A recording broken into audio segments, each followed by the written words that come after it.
there's a convergence in your baskets of art, form, mathematics, ancestry, identity, technique, skill, and materials, if you were going to take it from bark and even from your recycled paper. I'm wondering if there's a certain significance or utility or functionality, as in, why are you, what is your practice in making and creating these baskets? Is it an internal utility for you, or is it to demonstrate something? Is it so what's the purpose in both making them and the finished not product, but the finished object? The artifact is interesting. It challenges the form. It stresses the system, right? And I've always been told that my genetic identity stresses the system as well. Too much information, too little information, whatever it is. It's like it doesn't fit, right? But also, I mean, I started doing it because I'm a big old nerd and I was curious, right? And I was like, okay, well, if that happens when I do that, what happens when I do this? It's part of the art making process, maybe.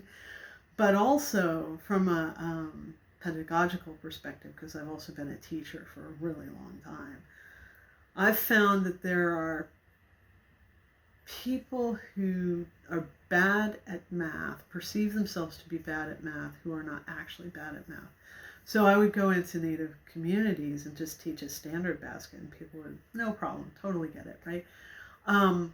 This is geometry. It can't help but be geometry. It's all geometry, right? So we have pie basket, and there's another basket called the Choctaw pouch, which involves triangle math, and you can derive what we call Pythagorean theorem, but triangle math, right? We can involve ourselves with triangle math using basketry. Most of the people there were a lot of elder women that I studied with when I was younger who would tell you straight up that they just don't understand geometry and mathematics, and then they weave these incredibly involved baskets with dramatic patterning on it that matches all the way around. There's no accident in that. That's like having a long division problem and with no remainder. There's math to that. There's forethought to that. And you have to actually think about it. You can see the ones that don't work you can see them in museums, you can see them in personal collections. It's possible not to have things work out numerically to lay the pattern down on a basket. So what's involved in that? That's mathematics, and these people don't think they can do math. And I think they don't think they can do math for a number of reasons. First of all, basketry is one of those things that's considered a woman's form. It's considered a more ethnic art form. It's maybe even primitive. They use that word too. I mean, it's craft, not art, whatever. There are all these designations for human activity to sort things into what's more revered and what's less revered. And so the things that we've done, traditionally and over the long term, have kind of been strategically shuffled into this realm of things that are not as important in order, I don't know, to serve the egos of the people in charge, whatever it is, whatever that behavior is for, I don't really care. That's their thing to negotiate with their therapist or their God whenever they get wherever they're going to talk about it. Eventually, that's something they're going to have to shift with. I'm not responsible for them. But I find it really useful for particularly Native kids who are like, this algebra thing, why would I want to have anything to do with that? Well, let me show you about algebra, and here's some of the cool, it's a tool, and here's what this cool tool does, right? Like, I was one of the only kids that I knew in my high school who just loved using the slide rule. I loved using the slide rule because the two men who taught me to use the slide rule loved it, and viewed it as a really interesting tool, right? So I like to teach young Native people in particular, but young people from cultures with active basketry community, how to do these and how to use basketry to answer their questions instead of numbers on a page, because you can do that. You can learn from the answers you get how to put the numbers on the page, because you will be tested about that at some point in the world as it is now.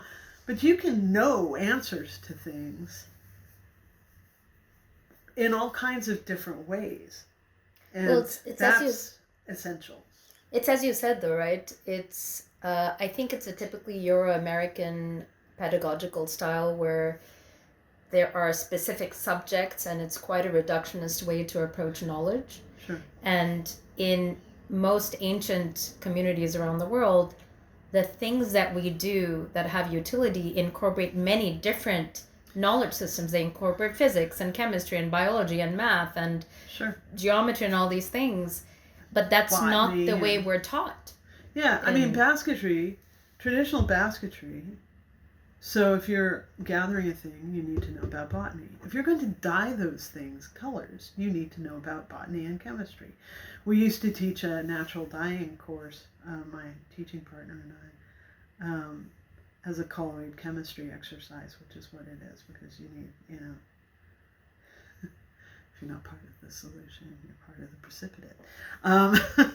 And yeah, I know That's very bad. It's a granddad joke, but anyway, it's we used to do this, and so traditional Cherokee river cane basketry, you need to know when to harvest, how to process the river cane, right?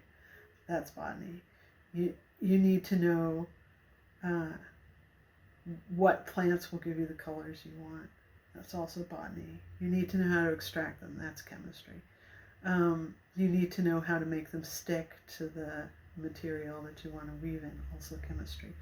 You need to know how to weave the basket. That's